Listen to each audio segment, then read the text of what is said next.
আপনি আমার ছবিটা ডান কানে হাত দেখা দেয়, এটা তুলে দাও। তো আমি হাতটা ধানটা আঙুল ধরে আমি বললাম যে এখন ওইটা দ্বিতীয়কে বোঝা হয় ওই জায়গায় সবুজ কালার করে যাবে এইটা এটা এটা এখানে তুলে দিচ্ছি এটা আমি এটা কথা বলে জানে যত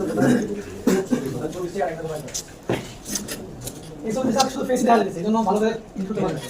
আর ফেস না যখন জিত উঠে যাবে তখন এরকম টকাম খেবেন। কি করে